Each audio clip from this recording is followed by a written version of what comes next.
Hey, I'm Grizzly Greg.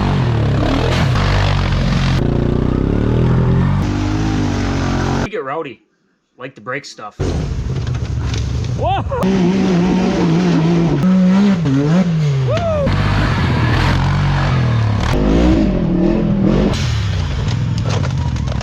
Hold on, Justin!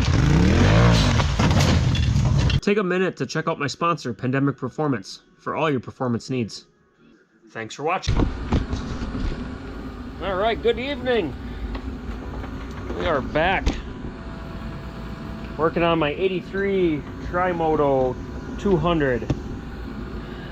Just waiting on decals and brake cables, and got to address that recoil once again. But as you can see, I got the plastics looking good. Actually looking real good. I didn't take this piece of plastic off, but I'll have to pressure wash this piece.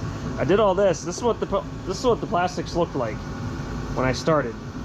A simple pressure washer got all that grime off and made the yellow come back out. I think it looks a lot better. But today in the mail we had the brake cables come in. Seemed like the only company that made aftermarket ones was Niche. I don't know, probably some Chinese company that sells stuff on Amazon. I've ran a few of their stuff. I know Trav, he broke a Niche tie rod on his R-Max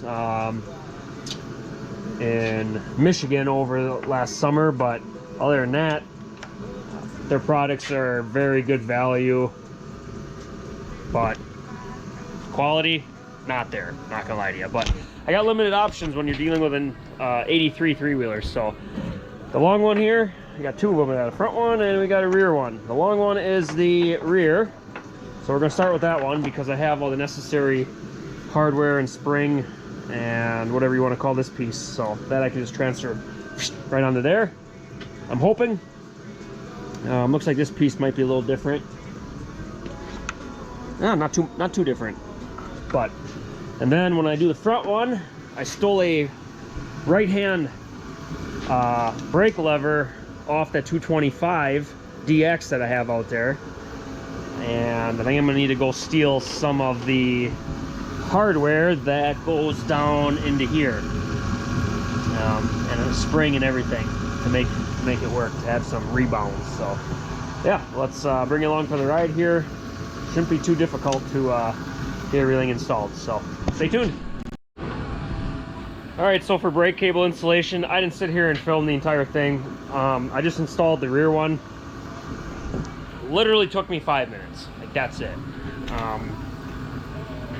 This piece right here, there's a groove in here on this little nut that you got to match up. The cable slides in there, the little dowel fits right there. I routed the rear cable, I zip tied it right here. I'm gonna get a pad or something that looks cool to go over top of this to kind of hide that. But this all turns together, so that's no big deal. And then I zip tied it to the frame here. Underneath the fuel tank it goes. And then there's a little bar right there, a loop here, and then boom, there it goes. So that's what I did. The foot cable I'm actually not going to put back on. I tried freeing this up. I don't have an acetylene torch to heat this up to get it free, so I soaked it for a day or two in PB Blaster, and I was pounding it back and forth, and that stupid weld broke.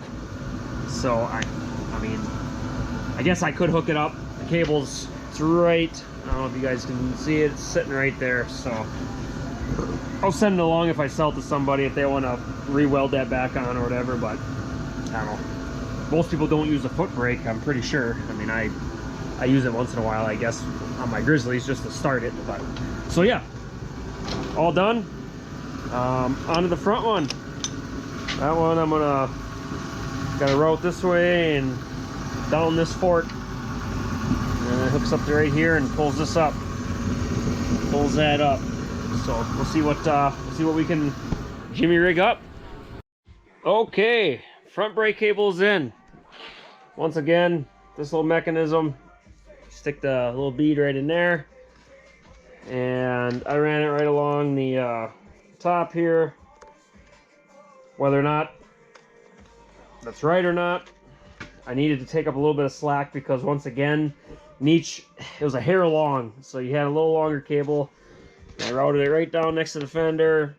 I don't have the whatever pinches the cable right here that this bolt goes through. I could have fabbed something up or something, but guess what? The old rusty trusty zip tie, not rusty, the old trusty zip tie did her there. This piece is there yet, so that worked. And got the brakes adjusted, so we're about perfect. So about as good as it can get. Now onto this recoil, and then I'm gonna bolt some rear tires on, put the fender on, get her started, and see what happens. He moves.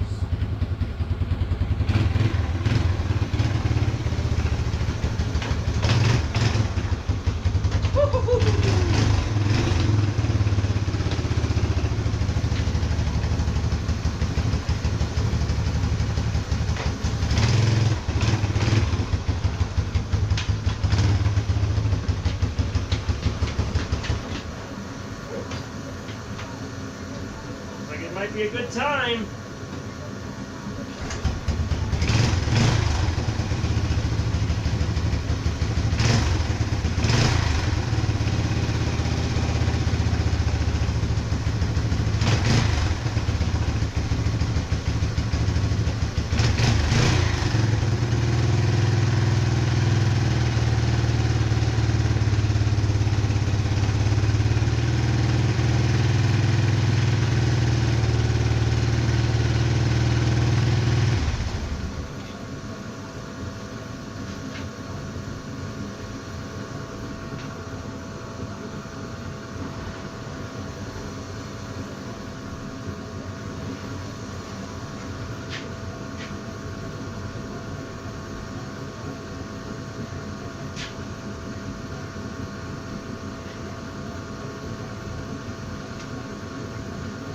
Holy man, am I excited.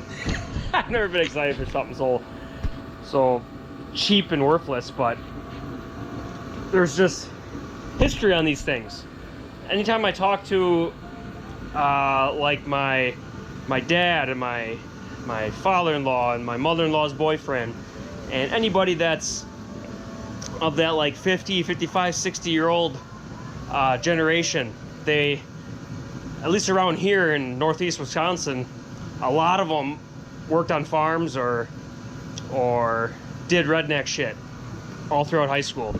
And a lot of it was done on three-wheelers, you know, old muscle cars with 454 Chevys in them, you know, and dirt bikes, the old dirt bikes from the 80s and stuff. So this stuff just is kind of cool.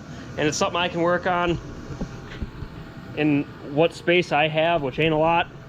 But yeah, the next video we might be ripping. The only thing I'm gonna do now is I gotta throw decals on it, obviously, but I'm gonna take this recoil off right now and see if I can wind the spring tighter or get that rope to suck in more. But might have to wait on some parts for that if I gotta order new rope or something. But we're gonna work on that here for the next half hour, 45 minutes up here on the workbench. And till next time, thanks for watching.